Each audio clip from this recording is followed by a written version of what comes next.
111টা শিরক। এই শিরকের ফতোয়া নিয়ে মাওলানা মওদুদি চিটাগাং আসছিল, আর আল্লামা হাশেমি শেরেবাংলা আজিজুল হক রহমাতুল্লাহ আলাইহি তারা 111 ফতোয়া নিয়ে মাওলানা মওদুদির কাছে যেয়ে বলছিলেন, এই 111টা ফতোয়ার জবাব দিয়ে তারপরে ওয়াজ করেন, বয়ান করেন।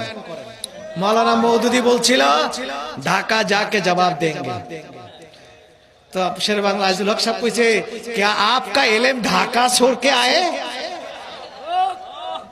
मौलाना मौदूदी কইছে 111টা ফতোয়ায় আপনি আমাদের কাছে মুসলমান নন। বলছে ঢাকা से जवाब देबो, কইছে इल्म ढाका छोड़ के आए हैं, इल्म आपके पास नहीं है। याद रखिए, जवाब दिए बगैर तकरीर नहीं चलेगा, जवाब दिए बगैर तकरीर नहीं चलेगा। जवाब देवा सारा तकरीर चलतो ना। मौलाना मौदूदी ठाइट চেয়ার থেকে নাইমা আস্তে প্লেনে উঠে ঢাকা গেছে, একটা শব্দ বক্তৃতা করতে পারেনি।